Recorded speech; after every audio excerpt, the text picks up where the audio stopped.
අයිබෝල් ළමයි. අද අපි කතා කරන්නේ හරිතාගාර ආචරණය ගැන. Green house effect. බලමු. ඉතා සීත රටවල් වල උෂ්ණාධි රටවල් වල වැඩෙන ශාක වර්ග වවා ගැනීම සඳහා නිර්මාණය කර ඇති හරිතාගාර ලෙස සැලකෙන විශාල කුටීරවල වහල හා බිත්ති වීදුරු තහඩු වලින් සාදා ඇත. සූර්යාගේ සිට පැමිණෙන අදෝරක්ත විකිරණ වලින් කෙටි තරංගායම් සහිත විකිරණ හරිතාගාර වහල් තුලින් සම්ප්‍රේෂණය වේ. හරිතාගාර මත ඇති පොළොව තුල ගැටි පොළොව අධික ලෙස රත් වේ. නමුත් සූර්යාගේ සිට පැමිණෙන දිගු තරංගායම් සහිත විකිරණ හරිතාගාර පෘෂ්ඨ වලින් පරාවර්තනය වී ඉවතට ගමන් කරනවා.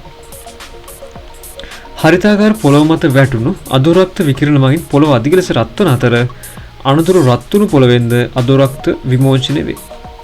ඒ වයින් දිගු තරංගායම් සහිත අදෝරක්ත විකිරණ හරිතාගාර බිත්ති හා වහල මත පතන විට එම පෘෂ්ඨ වලින් පරාවර්තන වී හරිතාගාරය තුලම පවතී. එවිට හරිතාගාරය තුල ඇති කාබන් ඩයොක්සයිඩ්, ජලය, මීතේන් CH4 වැනි වායු මගින් ඒවා අවශෝෂණය කිරීම නිසා හරිතාගාරය තුල උෂ්ණත්වය ඉහළ අගයකට පත්වේ. එමගින් උෂ්ණාධි රටවල ශාක වලට අවශ්‍ය උෂ්ණත්වය ඒ තුල පවත්වා ගනී. එම ශාක සඳහා අවශ්‍ය ආර්ද්‍රතාවය පවත්වා ගැනීම සඳහා හරිතාගාරය තුල ආර්ද්‍රතා පාලක සවිකර ඇත.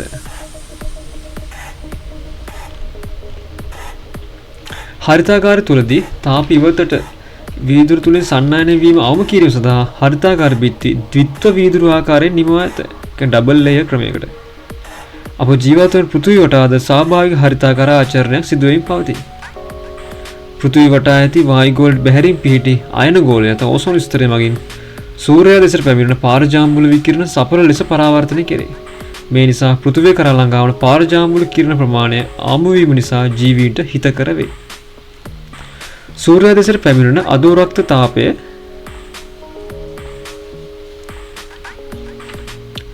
මගින් පෘථිවි පෘෂ්ඨය අධික ලෙස රත් වීම නිසා පෘථිවියෙන් විකිරණ විමෝචනය වීම පටන් ගනී.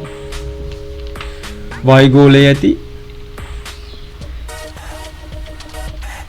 CO2, ජල වාෂ්ප, මීතේන් වැනි හරිතාගාර වායු මගින් එම විකිරණ අවශෝෂණය වීම නිසා පෘථිවි වායුගෝල අධික උෂ්ණත්වයට පත්ව ඇත.